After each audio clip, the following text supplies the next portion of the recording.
Si on regarde un artiste peintre puis on aime l'abstrait, je pense que les meilleurs peintres abstraits viennent du figuratif. C'est la même chose dans le vêtement aussi. Il faut savoir construire avant de déconstruire. Je suis Philippe Dubuc, mais la griffe Dubuc, c'est quoi?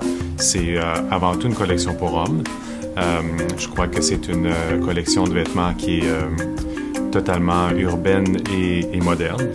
Ma source d'inspiration se situe dans les grandes villes, dans l'architecture contemporaine, dans l'art contemporain aussi. Et j'espère qu'on retrouve un peu cette source d'inspiration-là ou ces différentes sources d'inspiration-là dans mes vêtements.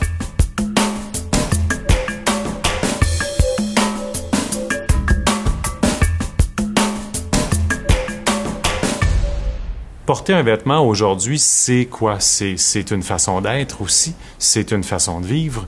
Ça l'a toujours été, mais je pense qu'on est juste plus conscient aujourd'hui de ça qu'on l'était auparavant.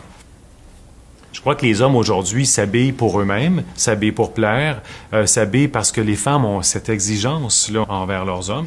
Elles veulent que les hommes soient beaux, elles veulent que les hommes soient coquets à la limite. Je pense que l'homme québécois, l'homme montréalais est un homme qui est très ouvert. Et j'ai toujours dit aussi que mon style représente autant le raffinement qu'on retrouve en Europe, mais le côté pratique qu'on retrouve en Amérique. On retrouve dans mon style de vêtements pour hommes un style qui est raffiné, mais aussi qui est rustre. En fait, on traîne le côté bûcheron en nous, mais d'une nouvelle façon. Ça ici, c'est trop serré, ce que je suis en train de tout rajouter. Là, ici, OK. Et puis, ouais, c'est à peu près ça, là. Au niveau des surpiqûres, on regardera ensemble ce qu'on fait comme surpiqûre. OK. Ça va de soi que mon style est architecturé, il est défini, il est graphique. Il est monochrome, il y a un certain minimalisme aussi. Donc, saison après saison, je continue toujours de créer avec cette façon de faire.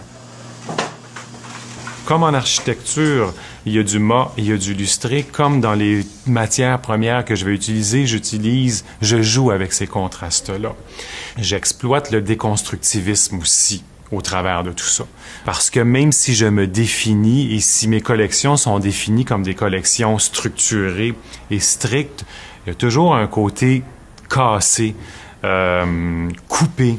J'aime l'idée de prendre un vêtement puis de le couper en deux à la tronçonneuse pour lui donner un autre aspect.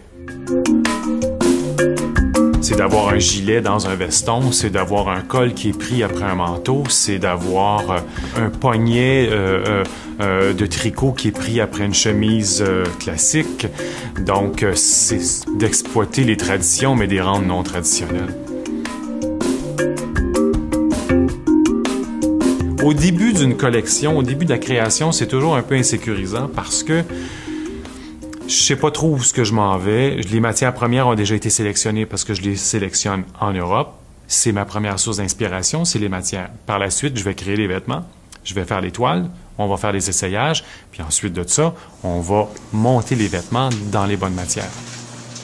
C'est important de savoir ce qui se passe ailleurs. Pour moi, ça me garde sur le qui-vive, puis ça me permet de continuer à évoluer aussi. Me dire, OK, l'industrie est rendue là, mais moi, il faut que j'assoie encore plus d'avance.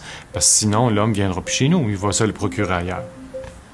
Pourquoi qu'un homme va venir s'acheter un vêtement chez nous à la place d'aller ailleurs? Bien, je pense que c'est pour ce côté-là intimiste.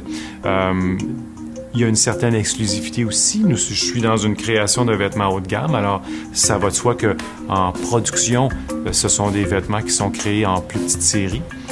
Donc, cette exclusivité-là règne dans nos collections. Je pense que quand on est en affaires, je pense que quand on est un créateur de mode, il faut être avant tout passionné de ce qu'on fait.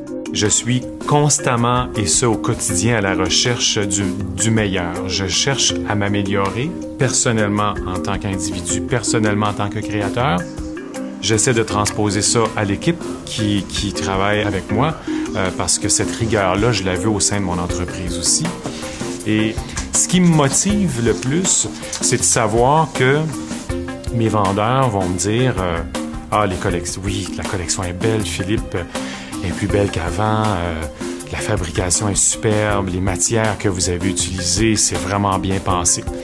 Ma source de motivation, c'est ça au bout de la ligne, c'est d'être fier de ce qu'on fait, peu importe ce qu'on fait, ce sentiment-là d'avoir approfondi notre métier, ça me drive beaucoup, beaucoup. Les erreurs qu'on fait encore aujourd'hui me frustrent, mais ça fait partie de la vie, puis on essaie de s'améliorer à chaque fois.